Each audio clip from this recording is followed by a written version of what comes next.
Atenas, na Grécia, cidade importante, palco de tantos eventos históricos e tantas grandes discussões filosóficas. Cidade onde surgiu a ideia daquilo que veio a ser depois a democracia moderna. E o apóstolo Paulo passou por lá. E nós temos alguma coisa muito importante para aprender hoje sobre essa passagem. Olá, seja bem-vindo! Aqui nós estudamos a Bíblia. E eu convido você a abrir comigo a sua Bíblia no livro de Atos dos Apóstolos. Essa maravilhosa carta que Lucas, o evangelista, escreveu para o seu amigo Teófilo. E nós hoje leremos a partir do verso 16, mas antes nós vamos orar. Deus amado, obrigado pela oportunidade de conhecermos tanto da história e da história do teu povo e da tua palavra. Nos ensina mais uma vez, Senhor, nos guia a toda a verdade. Em nome de Jesus nós oramos. Amém. Enquanto esperava por eles em Atenas, eles quem? Silas e Timóteo. Vídeo anterior, você não viu? Volte lá e assista então. Mas siga aqui com a gente também. Silas e Timóteo estavam lá em Bereia. Paulo saiu de lá, foi para Atenas e pediu para os irmãos enviarem Silas e Timóteo assim que possível. Ele estava lá aguardando, né? Ele ficou profundamente indignado, porque Paulo ele viu que a cidade estava cheia de ídolos. Paulo era um homem com um coração cheio de amor, e ele sabia que para o ser humano é uma desgraça andar servindo aos ídolos, né? E aí ele andou e viu aquele monte de boneco, aquele monte de estátua pela cidade toda, e ele ficou mexido com aquilo. A gente vê depois em cartas que ele fala que essa passagem por Atenas mexeu muito com ele. E aí, por isso, ele ia para a sinagoga, e lá ele debatia, discutia com judeus e com gregos tementes a Deus, bem como na praça principal, todos os dias com aqueles que por ali se encontravam. Aqui, Paulo, ele ficou tão chocado com isso que ele mudou o ministério dele. Até aqui nós vimos, e até no vídeo anterior eu falei, né, Paulo tinha uma tradição. Ele chegava numa cidade, procurava os judeus, procurava a sinagoga. Se não tinha sinagoga, ele procurava o local de oração, às vezes na beira da água, perto de um rio, de um lago. E ele começava por ali. Aqui não deu. Aqui ele tanto ia para a sinagoga, quanto durante o dia ele ia para os mercados, para a praça, para onde tivesse gente disposta a conversar com ele. Porque ele ficou mexido com aquela idolatria toda, com aquele clima ruim de adoração a falsos deuses. Então Paulo, ele sentiu um ímpeto de mudar o ministério dele. E aí eu imagino que o homem ficou muito cansado, porque trabalhava noite e dia. Alguns filósofos, aqui o tema aqui hoje vai esquentar, o tema aqui é importante, presta atenção nisso aqui.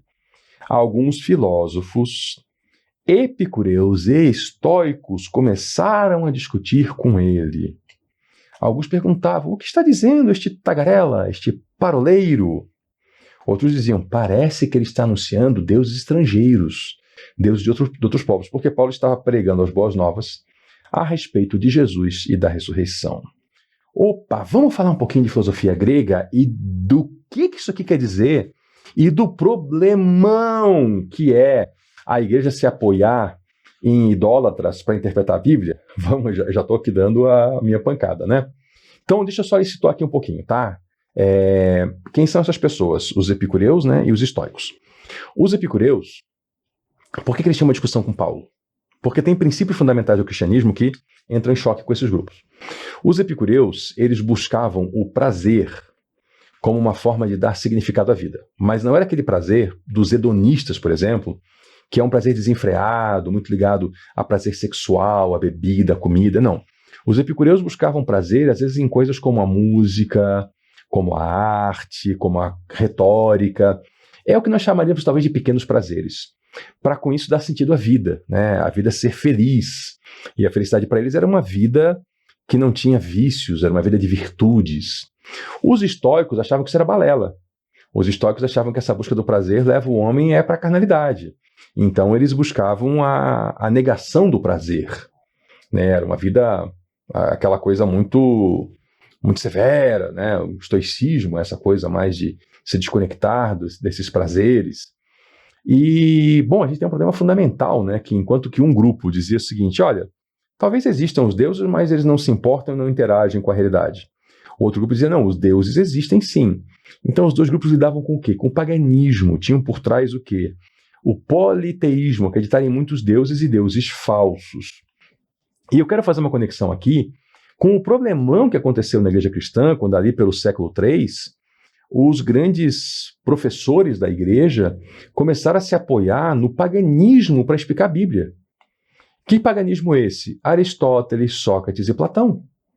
Querer explicar a Bíblia baseado nesses homens, sim, eles são homens, foram homens inteligentes, geniais, estabeleceram bases filosóficas incríveis. Só que nós estamos falando aqui de Bíblia, que é o livro, que é a palavra de Deus. E é um livro que mostra que nós existimos para glorificar a Deus. E que a nossa salvação, a nossa finalidade, o nosso destino é a ressurreição do corpo. E esses filósofos e a filosofia grega, eles negavam isso. Eles diziam que a matéria é algo inferior. Que o estado superior é um estado só espiritual. Então o cristianismo entrava em choque com eles. E quando a igreja resolveu usar a filosofia pagã dos gregos para interpretar a Bíblia, que não é grega, é judaica, deu ruim.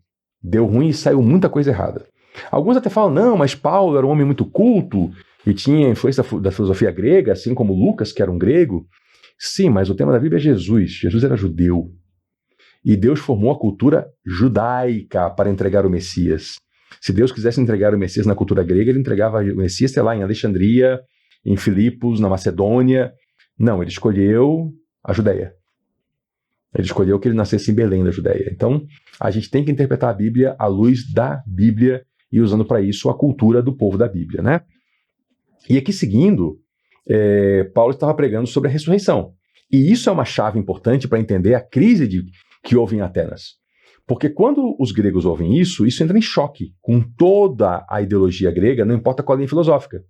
Porque eles pensavam isso, a matéria é inferior. E isso não é bíblico. Isso não é bíblico. Tanto que haverão novos céus e nova terra, nós teremos novos corpos. Jesus ressuscitou em corpo físico, inclusive ele comeu comida depois da ressurreição. Entendeu? Então eles levaram para ele para uma reunião no Areópago. Areópago era um local de reuniões onde tinha lá os areopagitas, que eram umas 30 pessoas, né, que eram sábios, assim, pessoas importantes da administração da cidade. E aí perguntaram, podemos saber que novo ensino é esse que você está anunciando? Você está apresentando algumas ideias estranhas, nós queremos saber o que elas significam. Porque se viesse Paulo simplesmente pregando um outro Deus, mas dentro daquela lógica grega, né, do mundo das ideias sendo um mundo superior, o mundo dos espíritos, né, e a matéria ser uma coisa desprezível e o objetivo é sair da matéria, até eles engoliam. Mas quando ele veio falando de ressurreição, eu falei, peraí. Que conversa é essa? Dá para explicar? E Paulo, sim, foi explicar. Porque todos os atenienses e os estrangeiros que ali viviam não se preocupavam com outra coisa. Era o povo que gostava de novidade. Eles queriam sempre saber as últimas novidades, né? Como hoje o pessoal que perde às vezes dias, né, tempo de vida, com o celular na mão, simplesmente olhando rede social para saber da vida alheia e saber das novidades que não mudam em nada a sua vida. Como aquela pessoa que se impressiona porque aconteceu um crime pessoal a 2.000 quilômetros de distância, né? Ou por causa da fala de um artista, ou por causa da roupa nova de um modelo. Então esse povo gostava de saber novidades, né? E Paulo aproveitou isso, esse ímpeto de querer saber de novidade e foi lá pregar o evangelho, né? Faça isso também, use o ímpeto das pessoas de querer saber de novidade e pregue a novidade de Jesus Cristo. E aí Paulo falou assim, atenienses, olha a inteligência do Paulo, olha a inteligência dele, olha o que ele vai usar. Eu vejo que em todos os aspectos vocês são muito religiosos. Se a sua Bíblia fala supersticiosos, é porque talvez sua Bíblia seja uma Bíblia de tradução mais antiga, como a Almeida, por exemplo, que usava o termo superstição como se usava na língua portuguesa há uns 300 anos atrás. Superstição queria dizer simplesmente fé religiosa. Não é como hoje, que é uma coisa meio pejorativa, sabe? Mas sim, eles eram religiosos. Porque andando pela cidade, eu observei cuidadosamente seus objetos de culto. Estava cheio, né? A cidade era um templo a céu aberto. Em cada esquina tinha um boneco de um ídolo pagão. E ele Paulo falou, encontrei até um altar ao Deus desconhecido. Ora, o que vocês adoram, apesar de não conhecerem, eu lhes anuncio. Que altar que é esse? Esse altar aqui tem história? Tem história. Aconteceu uma peste em Atenas. E todo mundo sacrificava aos seus bonequinhos, né, aos seus ídolos. pedindo que apaziguasse. Só que, gente, peste é um problema de saúde pública, né? E algumas doenças também são autolimitadas, a pessoa tem por um tempo e melhora. E tem doença que todo mundo pega e todo mundo pega imunidade e acabou a doença, né? E foi o que aconteceu aqui. Eles não tinham mais como resolver, alguém teve uma ideia, vamos fazer um altar aí, vai que tem um Deus aí que a gente não conhece, que a gente esqueceu, vamos fazer um altar aí e botar uma placa, o Deus desconhecido. Então, assim, quem se sentir chamado aí que se habilite, né, entre os deuses. E aí fizeram lá um sacrifício lá de umas ovelhas, e aí acabou a peste. Aí eles achavam assim, opa, resolveu. E deixaram lá aquele altar, ninguém dava bola para ele, porque se o Deus era desconhecido, também não tinha sacerdote, não tinha rito, né? Mas deixa lá. E Paulo inteligentemente aproveitou isso. Ah, vocês estão cultuando um Deus que vocês não conhecem? Pois eu vou apresentar para vocês o Deus que vocês não conhecem, mas vocês honram. O Deus que fez o mundo e tudo que nele há, ele é o Senhor dos céus e da terra, e não habita em santuário feito por mãos humanas. Ele está falando assim, ó, o Deus desconhecido para vocês é o Criador de tudo. Esse Criador fez tudo, e ele é dono de tudo, ele é Senhor, ele é o dono. Ele criou e ele é o dono. Só que tem uma coisa, ele não habita santuário feito por gente. Então ele não habita casa, barraca, tenda, boneco, escultura, pintura. Ele não habita isso. Ele não é servido por mãos de homens. Os gregos acreditavam, muitas culturas acreditam, que os seres humanos têm que alimentar os deuses. Os sacrifícios pagãos são isso, sabe? A pessoa está alimentando aquele Deus e é para que o Deus não passe fome. E aí esse Deus faz então as vontades da pessoa. É triste como isso contaminou até a mente de muitos cristãos. Então ele não precisa, né, que os homens o sirvam. Ele não é servido como necessidade de algo, porque é ele mesmo que dá a vida a todos. Ele é o doador da vida, então vai precisar do quê? Ele dá o fôlego, ele dá as demais coisas. De um só, ele fez todos os povos. E isso feria a mentalidade ateniense, porque os atenienses acreditavam que eles não eram gente como os outros. Eles não. Eles acreditavam que eles brotaram da terra. Eles eram diferentes, eles nasceram ali em Atenas. Eles brotaram do solo. Era essa a mentalidade maluca deles, né? E Paulo fala, não, de um só ele fez todos. Todos temos um ancestral em comum, Adão. Para que povoassem toda a terra, inclusive Atenas, tendo determinado os tempos anteriormente estabelecidos e os lugares em que deveriam habitar. Nós vemos isso lá no Antigo Testamento, né? Como Deus vai conduzindo a humanidade a ocupar a terra. Deus fez isso para que os homens o buscassem. Ou seja, Deus criou a humanidade e distribuiu a terra aos seres humanos para que os seres humanos buscassem a Deus. E talvez tateando pudessem encontrá-lo, embora não esteja longe de cada um de nós. Paulo aqui, ele faz uma teologia muito clara, puxando do Antigo Testamento, como Deus se faz apresentar mesmo para aqueles que não conhecem a Deus. Pois nele vivemos, nos movemos e existimos, como disseram alguns dos poetas de vocês, também somos descendência dele. Paulo pega trechos de poemas gregos e aplica isso ali na realidade. Veja que Paulo tem uma inteligência diferenciada, né? Ele vê aquela idolatria, ele acha lá um altar, Deus desconhecido, falou, opa, vou pregar isso aqui. O Deus desconhecido, tem um Deus que eles não conhecem, que é o único verdadeiro, né? E aí ele vai e faz contraponto com a maluquice do panteão grego e pega até poemas gregos para ver, tá vendo como Deus não se deixa ocultar da mente humana? Ele se faz entender. Até os poetas de vocês tiveram pequenos vislumbres da existência de um Deus único, de um Criador de céus e da terra. E aí, então ele vai para a conclusão, né? Ele apresenta essas premissas, que são essas bases do diálogo dele, e fala o seguinte, assim, já que nós somos descendência de Deus, nós fomos criados por ele, não devemos pensar que Deus é semelhante a uma escultura. Ora, se nós que estamos aqui, vivos, viemos de Deus, por que nós vamos achar que Deus é um boneco? Não faz sentido, né? Não faz sentido. Ele não é feito pela arte e imaginação do ser humano. É ele que cria o ser humano. No passado, Deus não levou isso em conta, não. Essa ignorância. Mas ele ordena agora a todos, em todos os lugares. Deus agora está trazendo o evangelho. Trouxe a mim, está trazendo a você. É o tempo de Deus dizer para todo mundo, olha, agora deu de ignorância, chega de ignorância, se arrependam. Isso aqui, gente, é o centro do evangelho, o arrependimento.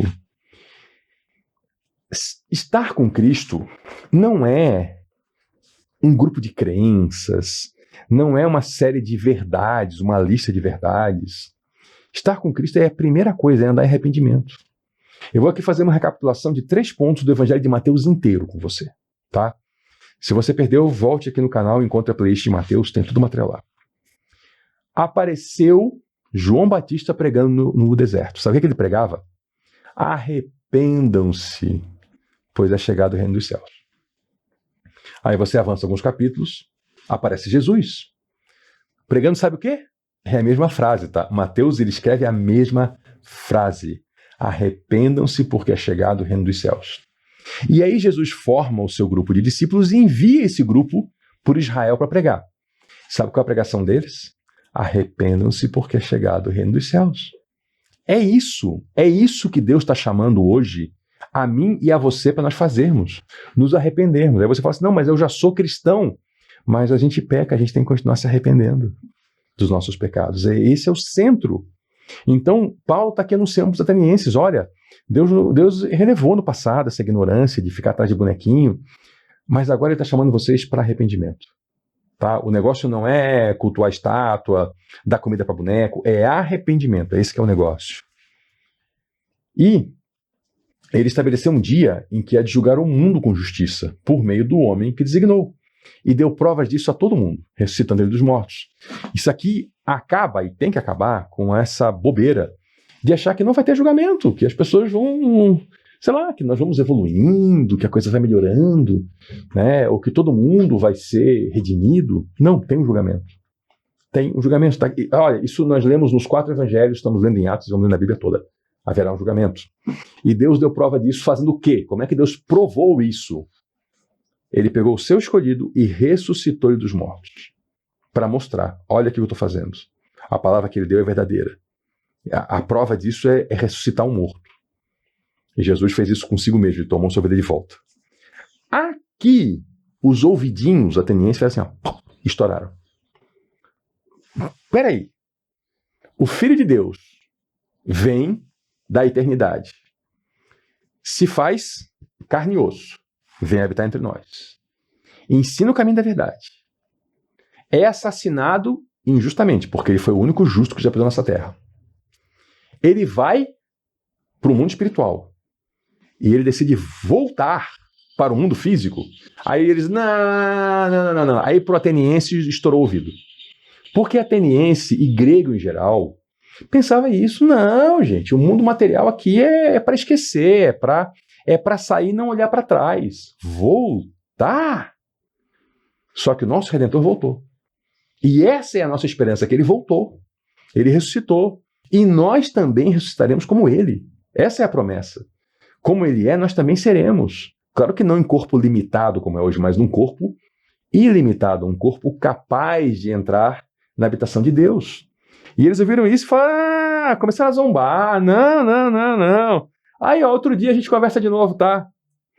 Nós te ouviremos outra vez. E aí Paulo, com isso, ele se retirou do meio deles. Ele viu que ali era esse resultado. Só que alguns homens se juntaram a Paulo e creram. Apesar da zombaria de muitos, alguns creram. E entre eles ele citou aqui alguns, tá? Lembra que ele estava no Areópago, que era onde tinha a liderança da cidade, os Areopagitas? Pois é, um deles creu, que era o Dionísio. E também uma mulher chamada Dâmaris, um nome grego, muito comum na época. E outros com eles. Então foi um grupo que creu. A pregação de Paulo não ficou sem resultado, não. Ele foi lá, ensinou, e mesmo para o grego, sendo isso chocante, muitos creram. Veja que a cultura não é um limitador para a fé, porque a mensagem do evangelho ela era diametralmente oposta à cultura grega. Mas esses aqui creram. Eles, apesar da sua cultura, eles creram. Então, nunca se sinta limitado em anunciar o evangelho pensando, mas essa pessoa é de uma outra cultura, ele é da Índia, é politeísta. O Espírito Santo é que convence. Nosso trabalho é anunciar. Quem convence é o Espírito Santo. E espero que você tenha entendido como é um erro tentar usar os grandes filósofos gregos ou a filosofia grega para interpretar a Bíblia. Por quê? Porque eles eram pagãos. Eles acreditavam no panteão grego, em divindades bem podres, cultos que envolviam, inclusive, eu vou abordar isso aqui no próximo capítulo, tá? Cultos que envolviam até mesmo prostituição ritualística. Eles acreditavam nesse negócio todo. Então, como é que a gente vai usar essa mentalidade para interpretar a Bíblia? Porque tem coisas inteligentes na filosofia. Não. Vamos usar a filosofia cristã, a filosofia judaica mesmo, da Bíblia, para interpretar a Bíblia. Aí a gente não comete um monte de erro e evita um monte de mancada. Muito obrigado pela sua companhia. Vamos continuar estudando a Bíblia no nosso próximo encontro. Até lá, leia a sua Bíblia, ore e pratique a vida cristã. Até a próxima.